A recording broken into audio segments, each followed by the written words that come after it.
Vanilla wafer cookies, anyone? We've got that on today's Know the Cause. Also, the first half of the show is about cancer. If diet is so crucial to cancer patients, why don't our oncologists know anything about it? And then a brand new doctor for many of you, Dr. Jonathan Stegall, is going to be here. He's an integrative oncologist. He's a cancer doctor, and he believes nutrition is very important. As the show goes on, we're talking about gasoline on your skin. Is that cancer causing? We've got the vanilla wafers, and then we've got Marty. Marty Whittakin, a dear friend of mine, is going to answer the question, why in the world is the aging process considered a disease? Anything we can do to reverse that? All that and more on today's Know the Cause. My name is Doug Kaufman. For the past 40 years, I've dedicated my life and even my career to finding the root cause of disease. Join me in a team of physicians, pharmacists, and scientists, and soon you too will know the cause.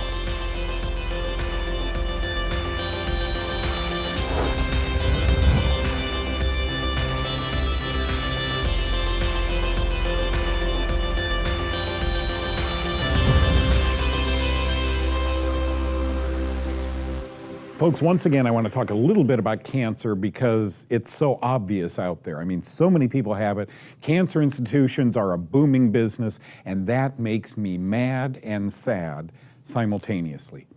Would you think with 188 IQs of every doctor out there, they were the kids in high school that were a little bit different than everybody else, and they went on to study great things and become scientists with the hope and the goal in mind of helping other people. Well, if cancer rates are going like this, in the year 2017, are they helping other people?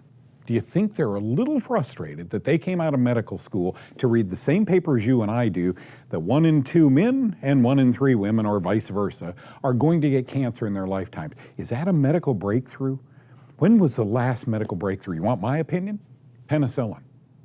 1950, penicillin. We could finally cure something in medicine. Where are we today with cancer? This is just so sad.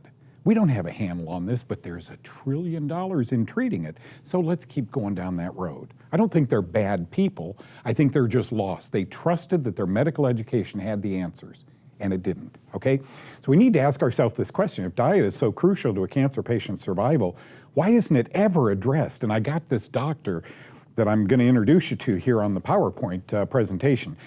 PR Web, I don't know who they are, states that according to the National Cancer Institute, an astounding 20 to 40% of cancer patients die from causes related to and there's that word, nutrition. So why isn't nutrition or diet addressed? Not from the cancer itself. So you got 1 in 3 dying from malnutrition. And 80% of cancer patients develop some form of malnutrition. Malnutrition, poor nutrition. And yet, let's go to the next slide, because this really was an eye-opener for me. There's a doctor named Richard Frank. He's an oncologist that works for WebMD, which is a pharmaceutical-owned website, I believe. With 20 to 90% of cancer patients using nutritional supplements, he is confident with the cancer questions. I can answer those. But then come the questions that I'm not so confident in answering. Inevitably, every patient asks, what should I eat? How can I fight the cancer by eating the right foods? They want to know which foods actually help them fight the cancer better and live longer. Then will vitamins help? He's not alone. He's honest. He's sitting there, in this picture in WebMD with a woman trying to explain, I can answer the mutations, the DNA aberrations, the things that go on. But when it comes to that patient saying, will vitamin C help me? They're lost. That should be where they are found. That should be what they know, not another drug that you swallow and it kills regular cells and cancer cells. That's not exciting, and yet it has been for the past 50 years in cancer research. I hate to say it, we're not winning the war. Okay, many of you think we are. I would argue that with you. Where does cancer patient find nutritional information? Okay, this was huge, Medscape. The April 2017 issue of Nutrition and Cancer International Journal reports that a team of investigators reviewed all 21 National Comprehensive Cancer Networks, NCCNs, member institutions, and found that only 4 provided nutritional guidelines for cancer patients during treatment. Wow. I used to go to the National Cancer Institute, cancer.gov, and they would say eat lots of mashed potatoes and so forth. And I would poo-poo that. It's gone, dissolved. Nothing about diet. They defer everything to licensed dietitians. That reminds me of the food pyramid. Moreover, many of the recommendations posted conflicts with each other, says Medscape. Half of the sites recommend a low-fat diet, while the other half recommend a high-fat diet. They are lost, but should we be lost also? Folks, you've been watching Know the Cause. You can go on YouTube. You can see my talks about cancer. I am a lone wolf. I am all alone out here talking about this.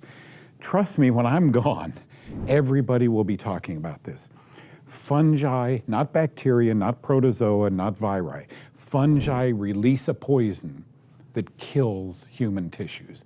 Before it does that, it encapsulates itself in a little formation, a round formation in your body, a sac formation. And it releases these poisons through that sac. I gotta tell you folks, fungus and cancer are being called very often the same things, okay? Diet, therefore, plays a huge role. Bottom line, eat foods that fungi don't.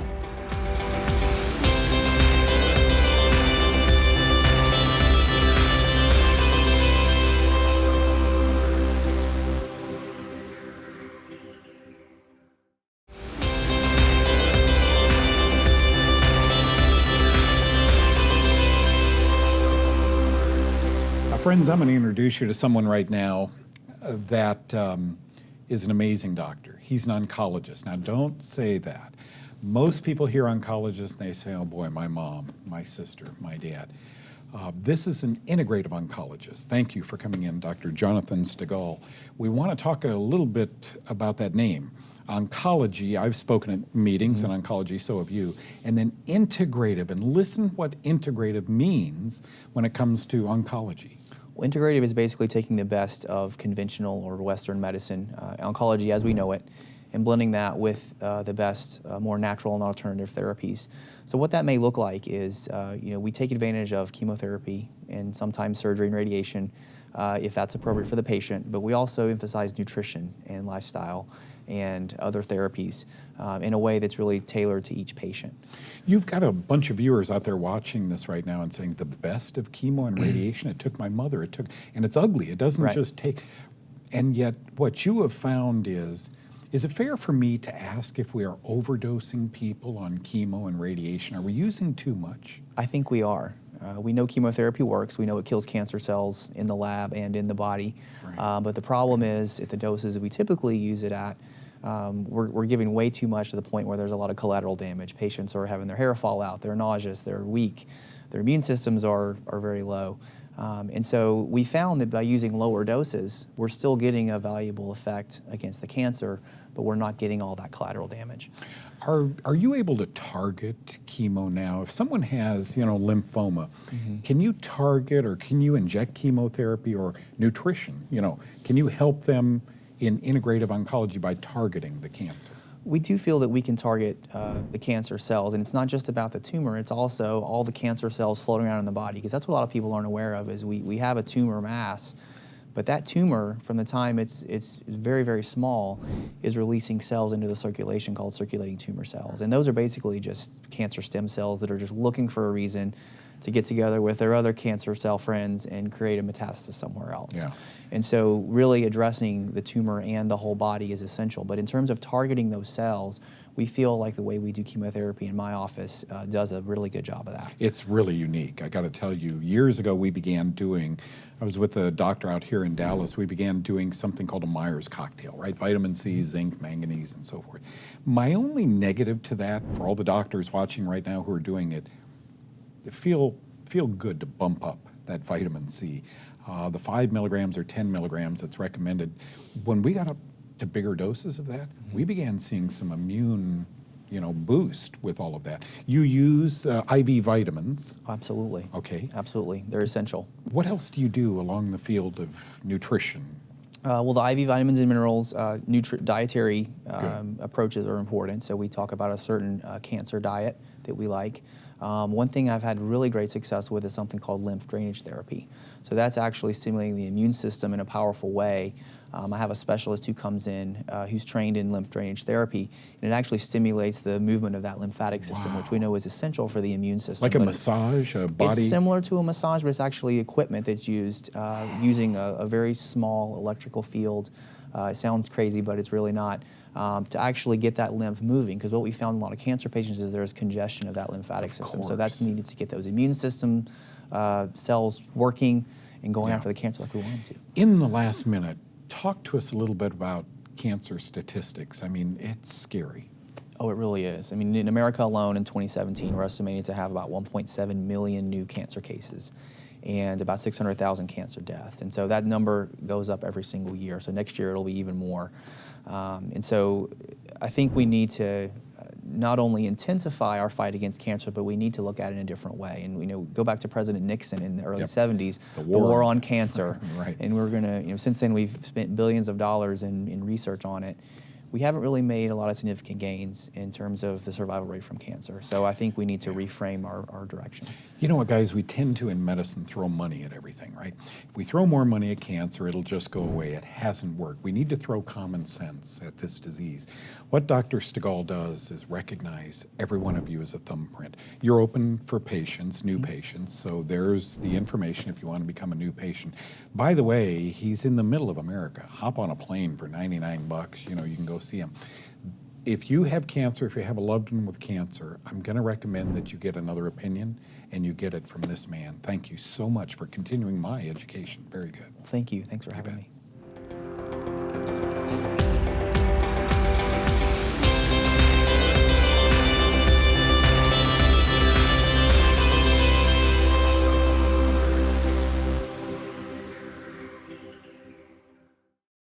None of you knew Doug Kaufman before he was nutritionally born again, but vanilla wafers were a home run for me. Watch this.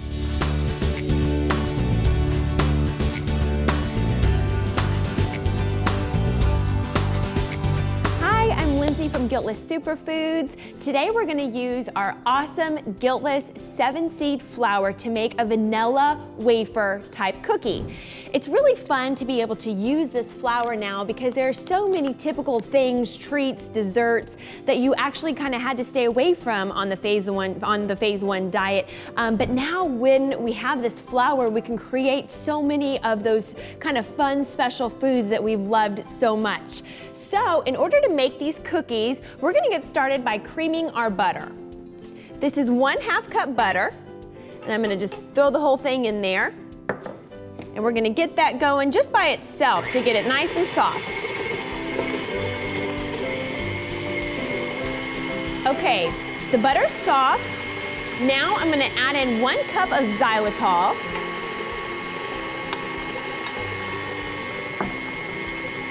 And just a pinch of sea salt.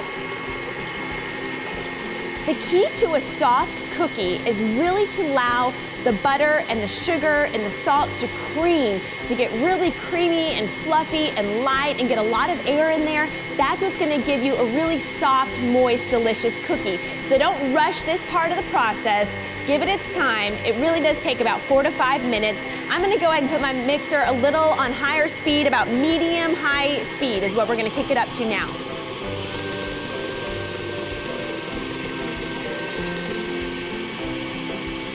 Okay, we've done about 5 minutes of creaming our butter and sugar. I'm going to go ahead and just make sure everything's off my paddle and off the edges of the bowl. It has a nice, creamy, soft texture now. And I'm ready to move forward with some liquid ingredients. This is 1 large egg white, 1 tablespoon of unsweetened almond milk, and 1 tablespoon of vanilla extract. Get that all combined. Looks good. Okay, and now slowly we're going to add in our dry ingredients. This is some baking powder. And lastly, we're going to add in our Guiltless seed flour.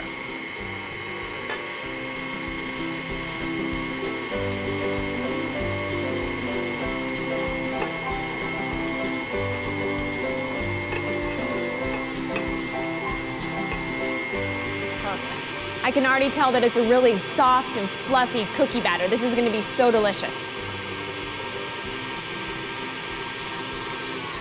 All right.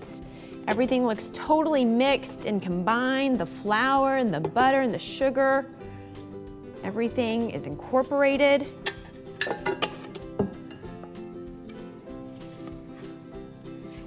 Looks nice and buttery.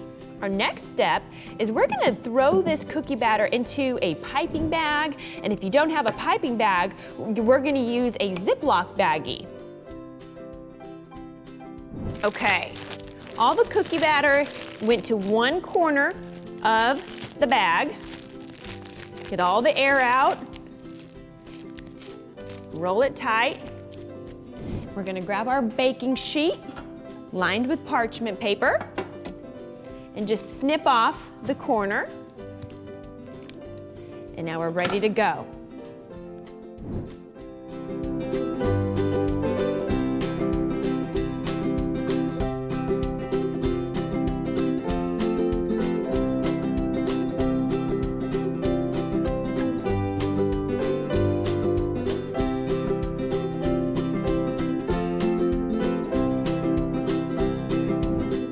We're gonna bake these in the oven at 375 for about 13 to 14 minutes. I'm gonna go pop them in the oven now.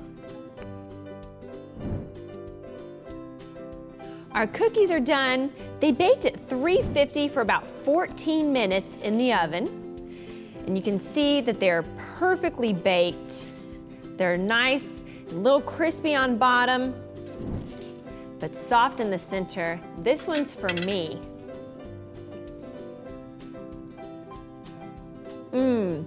It's so moist and delicious. The xylitol sweetens it up perfectly. The butter is so yummy. I'm gonna wash it down with a little bit of milk. Find this recipe on knowthecause.com. Thanks so much for joining us.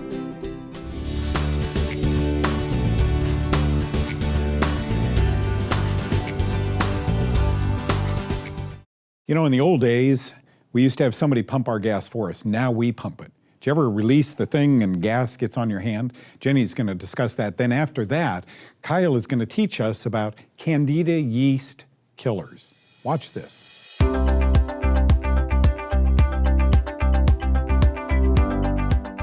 Hi, I'm Jenny Herbacek with the Cancer Connection.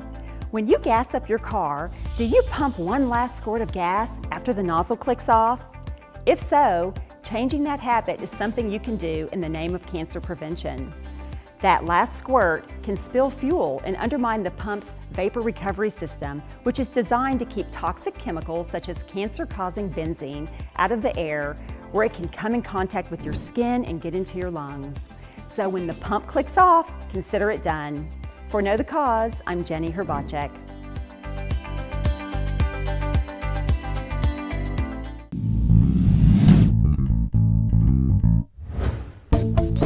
Well, everybody writes in and asks us, what are our favorite Candida killers?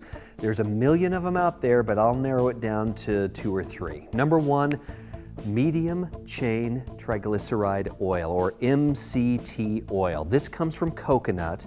Medium chain triglycerides are extremely antifungal.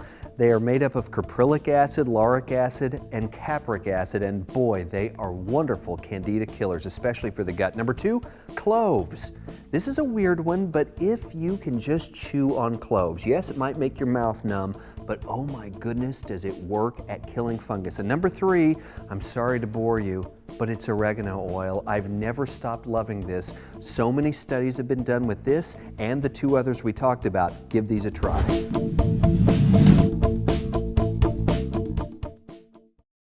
Thank you, Kyle. That was just great. Candida killers, now you know. Marty Whittakin, a certified clinical nutritionist. Can she answer this question? She does better than anyone else. Why is it in America the aging process is considered a disease? Watch this. I just don't think we ought to take the standard advice that if you're old and you're aging, you can expect this disease, that condition, this dysfunction. I don't believe in aging gracefully. I believe in aging with energy and vigor and a passion for something that wants to get you out of bed every day. In order to do that, though, you have to not do the average thing. You have to eat a better diet, more vegetables. You have to take foundational supplements like fish oil and magnesium and a multivitamin and probiotics, vitamin D, vitamin K. I take a handful, but a lot of my peers are taking a handful of medications. Those have never been tested before altogether. It's a giant chemistry experiment. We didn't sign a release form for it, and that has a lot to do with that slippery slope toward crisis medicine where the doctors say, oh, there's not much more we can do. Well, yes, there is. Even if you're feeling awful, follow Doug's advice, read up on what you can do that's alternative, because there's really not much help at the doctor's office because the system is set up to dispense medicine. There's not time to counsel you about getting exercise. There is no pill, natural or otherwise, it's a substitute for exercise. You have got to get up and move. And women, you've got to do strength training because that's what holds everything together, and you don't want to be frail. So I'm not going to admit how old I am, but it's pretty darn old, and if you're good on Google, you can probably find out. I just say, don't act your age, act a lot younger, think younger, and you will be younger. Boom, was that a home run, Marty? I got up this morning, 6 o'clock, dark out, worked out hard, 28 minutes was my workout, went in and cut an organic grapefruit in half and ate both halves of it. Folks, we can't stop the aging process, but you can certainly retard the physiologic aging process. That's what Marty was talking about. Anybody can do it.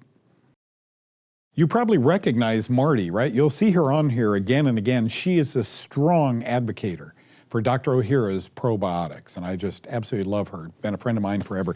What did you think about today's show? Interesting. We got Marty toward the end of the show. Toward the opening of the show, Dr. Jonathan Stegall. I got to tell you something. If I'm watching this show and I have cancer and my health is faltering, I am getting on an airplane. Georgia is in the middle of the U.S., more or less, and I am going to make an appointment with Dr. Jonathan Stegall. Thank you so much, Dr. Stegall, for sharing your knowledge with us, and thank you for your eyes on this show every day. God bless you. Bye-bye.